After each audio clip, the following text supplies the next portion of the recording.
Assalamualaikum warahmatullahi wabarakatuh. Oke teman-teman, kembali lagi bersama saya Januar Safari di channel saya Water Transfer Printing Kaltim Indonesia. Oke teman-teman semua, channel ini sengaja dibuat untuk kalian semua yang selalu mencari tutorial proses carbon water transfer printing dan pengecatan kendaraan bermotor. Jika kalian suka dengan video saya, kalian bisa dukung saya dengan klik subscribe dan aktifkan juga lonceng notifikasinya. Dan kalian bisa like, komen, dan share video ini agar channel ini semakin berkembang sebagaimana mestinya. Oke? Oke teman-teman semua, kali ini garapan saya adalah plastik dashboard. Bawaannya dari Honda PCX. Plastik dashboard ini yang hitam-hitamnya itu teman-teman, yang biasa dibilang plastik-plastik kasar, yang mencakupi seperti filter udara, koper knalpot, spakbor belakang. Tapi di bagian spakbor belakang di sini tidak ada ditampilkan proses pencelupannya. Jadi di barang Honda PCX ini adalah barang-barang pilihan. Jadi dipilih-pilih barangnya yang mana-mana yang di karbon. Jadi kategorinya tidak full dashboard. Jadi seperti biasa, jadi teman-teman tinggal tiru bagian mana atau apa barangnya. Mungkin teman-teman bisa temukan barang-barangnya di sini. Terus bagaimana proses pencelupannya, dari mana saya memulai proses pencelupan itu. Artinya dari satu barang itu, di saat kita melakukan proses pencelupan, itu sudut yang mana dulu yang pertama masuk ke dalam bak air saat kita melakukan proses pencelupan. Karena pada dasarnya karbon WTP ini, bagian yang pertama kali masuk ke dalam bak saat kita melakukan proses pencelupan itu sendiri, maka yang pertama masuk itu adalah bagian yang akan nanti jadinya pola garisnya yang akan jadi lumayan rapi. Itu selama saya pelajari karbon WTP itu seperti itu. Jadi bagian yang pertama kali masuk ke dalam bak itu garisnya pasti rapi. Sisanya itu pasti ada yang ketarik. Nah, bagian-bagian ketarik itu tidak bisa kita hilangkan, tetapi bisa kita sembunyikan ke bagian-bagian bawah. Caranya kita harus mengenali dulu barangnya itu seperti apa kalau dia terpasang di motornya.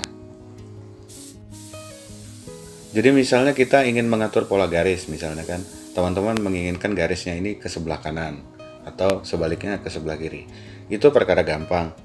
Jadi teman-teman itu kalau misalnya pas melakukan proses pencelupan, itu bagian film yang menghadap ke atas, yang tempat kita ingin celupkan barangnya itu, misalnya dia arah garisnya itu ke kanan, maka setelah kita melakukan pencelupan, jadinya akan kiri, kebalikannya.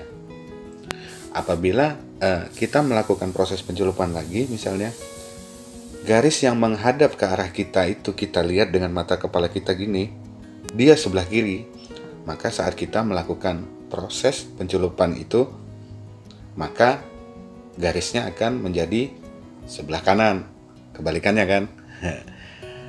Nah, tapi itu bisa kita lihat di saat filmnya itu sudah kita taruh di atas air. Sudah kita taruh di atas air, terus kita lihat di bak itu, oh ini arahnya ke kanan, maka jadinya akan kiri. Jadi sebenarnya menentukannya itu di saat pemotongan itu kita sudah bisa menentukan. Kita sudah tahu, oh ini kalau kita pasang seperti ini, nanti dia di atas air, pola garisnya akan menjadi seperti ini. Bisa jadi nanti arahnya ke sebelah sana. Begitu. Contohnya seperti di koper knalpot ini, itu pola garisnya di sebelah kiri dari arah saya nyelup, maka jadinya akan kanan.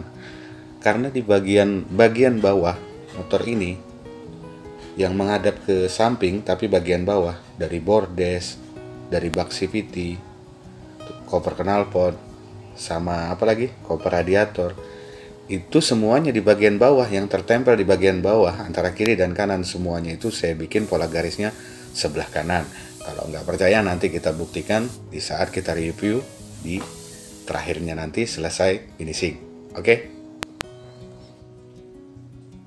Jadi teman-teman bisa lihat di sini, itu di bagian yang pertama kali saya celupkan, yang pertama kali masuk ke dalam bak, itu adalah bagian-bagian yang pertama kali dilihat oleh mata saat barang itu terpasang. Jadi saya masukkan di bagian yang pertama itu bagian yang terlihat di saat itu barangnya dipasang ya. Kita lihat di motornya, pas dipasang, oh ternyata pemasangannya ini begini, posisinya begini. Yang nyata Ini nanti kalau dipasang yang pertama kali dilihat adalah bagian ini. Nah, bagian-bagian yang pertama itulah yang saya masukkan pertama kali dalam proses pencelupan. Tujuannya kenapa? Supaya mendapatkan hasil garis yang lumayan rapi di bagian itu.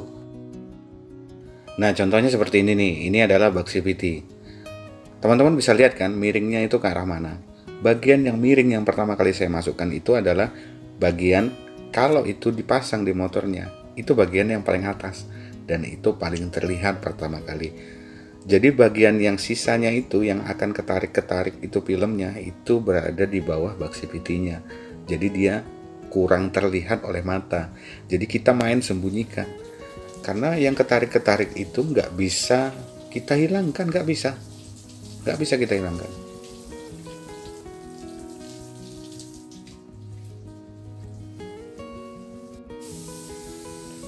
Untuk penyemprotan aktivatornya ini sendiri masih menggunakan cara yang sama.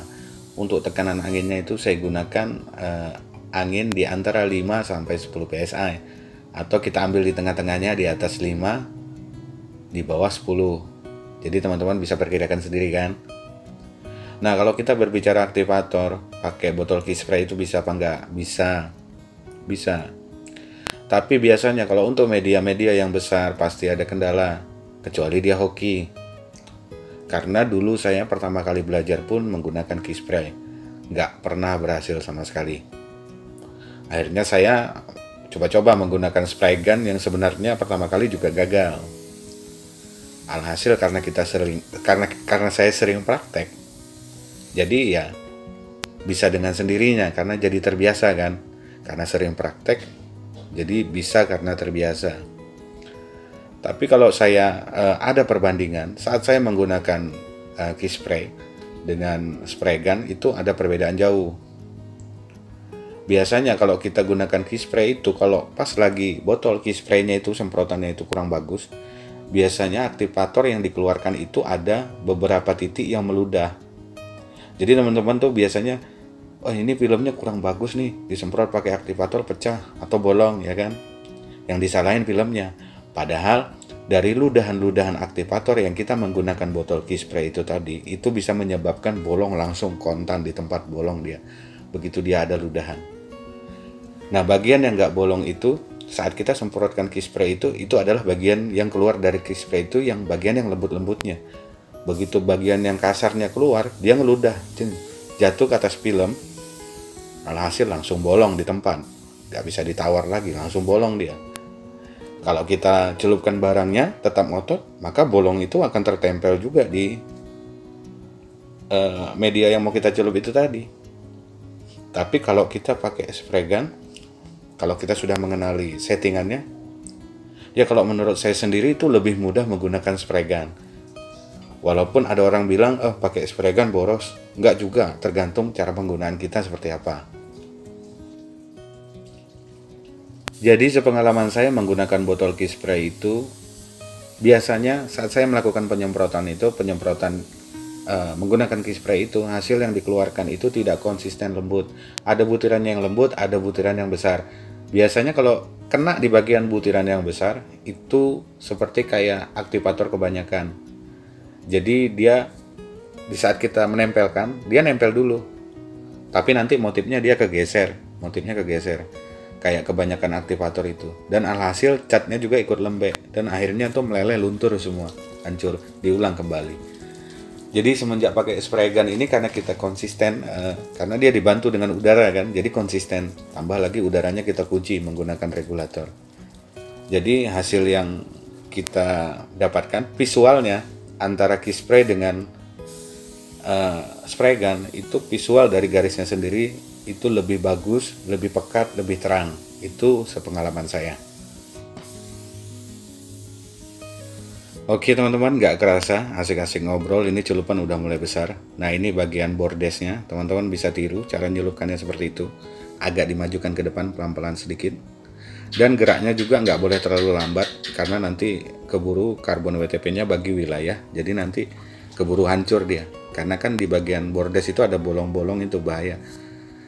Jadi gara-gara bolong-bolongan itu nanti dia bisa bagi wilayah kalau kita lambat menurunkannya.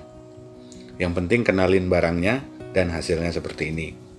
Kalau teman-teman sudah bisa mengenali barangnya, sudahlah, pasti teman-teman bisa, oh ini barangnya nih seperti ini, cara celupnya nih pasti seperti ini. Kalau memang nggak bisa mengenalin ya tinggal tiru cara saya ini. Kalau memang cara ini bisa membantu teman-teman. Yang nyata untuk menyelup lapak bordes ini, untuk melakukan proses pencelupan lapak bordes ini, itu saya tidak ada cara lain yang lebih gimana gitu ya, supaya untuk menghasilkan pola garis yang lumayan rapi.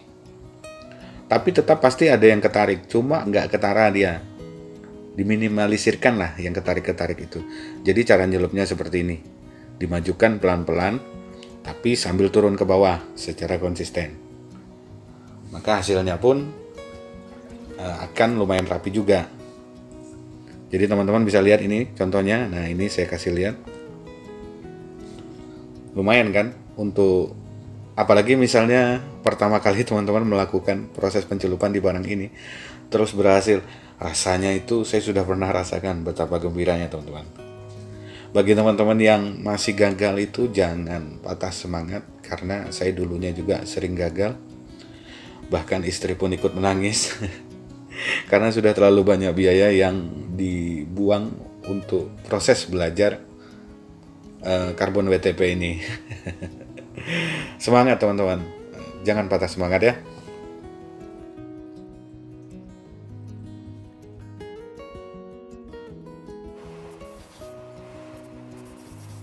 Oke teman-teman, sekarang kita sudah di proses pengekliran ya, seperti biasa. Clear yang saya gunakan ini juga masih clear andalan saya. Saya gunakan Siken ya, karena memang nggak pernah ada yang lain. Kecuali ada permintaan dari ownernya yang minta biayanya agak diturunkan, jadi kita konsultasikan kembali kepada owner bahwa kalau harganya diturunkan, kemungkinan barangnya pun akan diturunkan dari finishing sampai ke cat yang kita pakai. Nah untuk cat yang kita pakai ini, catnya juga kita pakaikan adalah PU ya. Jadi ya itu tadi karena sesuai harganya. Jadi kalau misalnya dia mau pengen murah ya kan, jadi kita kasih dia barang yang murah juga, kecuali karbon WTP-nya. Untuk karbon WTP itu semuanya kayaknya seluruh Indonesia tuh, seluruh dunia bahkan ya, untuk bahan karbon WTP-nya ya sama aja. Yang membedakan mahal dan murah itu biasanya penggunaan cat dan clear yang kita pakai, itu saja. Oke teman-teman, untuk pengekliran kali ini seperti biasa itu saya aplikasikan sebanyak 2 lapis. Tapi yang saya videokan ini adalah video lapis pertamanya saja, supaya teman-teman ada tontonan. Jadi selain mendengarkan saya berbicara, jadi supaya teman-teman ada tontonan, itu saja sih. Jadi kalau untuk clear 2:1 tipe Siken ini, saat saya melakukan penyemprotan itu sendiri, clearnya itu saya pandangi, ya ternyata dia menata dirinya sendiri. Jadi kebanyakan teman-teman biasanya yang biasa menggunakan clear 4:1, biasanya ya kena clear 4:1, tiba-tiba dia pakai clear 2:1 jenisnya Siken. Saat dia nyemprot itu, terus ada bagian yang mungkin dia anggap itu kulit jeruk, padahal clear ini kan dia bisa menata dirinya sendiri, nggak perlu ditimpa lagi. Karena dia terbiasa menggunakan clear 4:1 yang ada kulit jeruknya di ujungnya sedikit misalnya. Jadi dia biasa ngeratain, karena clear 4:1 itu kan tidak mudah meleleh ya kan, tidak mudah meler. Kalau 2:1 ini agak beda, nggak boleh sembarangan. Karena begitu teman-teman itu menganggap kulit jeruk yang berbahaya, akhirnya ditimpa lagi, jadinya ketebalan. Sebenarnya nggak perlu ditimpa lagi, karena dia kan sudah bisa menata dirinya sendiri, maka itu nanti dia akan flat dengan sendirinya. Jadi tinggal kita jedakan, baru nanti kita lapisan yang ke berikutnya. Kira-kira seperti itu. Jika ada pengalaman berbeda tentang penggunaan clear 2:1 terutama Siken, ya wajar lah kan, beda manusia beda penggunaan. Oke teman-teman, jadi hasilnya seperti ini. Itu di bagian tengahnya itu saya hitamkan kembali karena saya anggap amburadul. Sebenarnya bukan gagal, dia nempel aja, tapi saya menganggap amburadul. Jadi saya hitamkan kembali. Nah, ini adalah koper knalpotnya. Jadi ya seperti inilah hasilnya.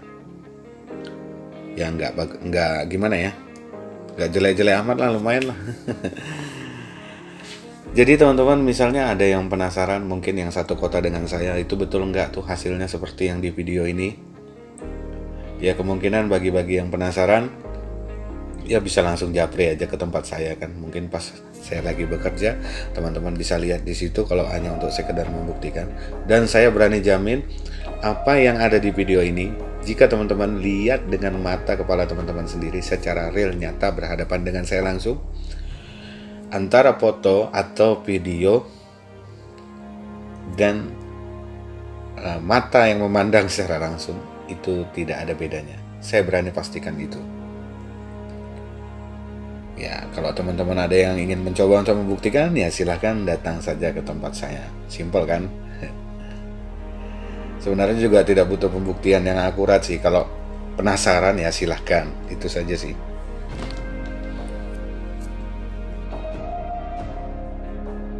Oke teman-teman, jadi ini bagian yang terpasang di bagian samping antara kiri dan kanan. Itu di bagian bawah. Garisnya semuanya saya buat garis ke sebelah kanan. Jadi hasilnya seperti ini. Nah, teman-teman bisa lihat kan di sini garisnya semuanya sebelah kanan. Itu untuk bagian bawah. Jadi saya taruh sesuai dengan posisi di motornya. Nah, ini adalah di bagian atas, itu polanya saya buat sebelah kiri. Jadi apa yang menempel di atas di bagian motor ini itu semua arahnya kiri. Nah, untuk menentukan arahnya ini, ya seperti saya bilang pertama tadi, teman-teman harus mengetahui dulu barangnya ini kalau dipasang bentuknya seperti apa, duduknya bagaimana di motor itu sendiri, ya kan? Jadi di situ nanti teman-teman bisa menentukan, oh ini nanti mau saya buat garisnya ke sebelah sini, gitu. Sudah cukup jelas? Oke. Oke teman-teman, video saya kayaknya cukup sampai di sini dulu. Sampai jumpa di video garapan-garapan saya yang selanjutnya. Bagi teman-teman yang belum gabung di channel saya, teman-teman bisa langsung gabung. Caranya gampang, tinggal arahkan jempol kalian ke tombol subscribe dan aktifkan juga lonceng notifikasinya, agar teman-teman bisa selalu mendapatkan informasi-informasi terbaru tentang karbon WTP di channel saya ini. Insya Allah apa yang saya hadirkan di channel saya ini insya Allah bermanfaat bagi teman-teman semua. Oke ya, sampai jumpa di video selanjutnya. Assalamualaikum warahmatullahi wabarakatuh.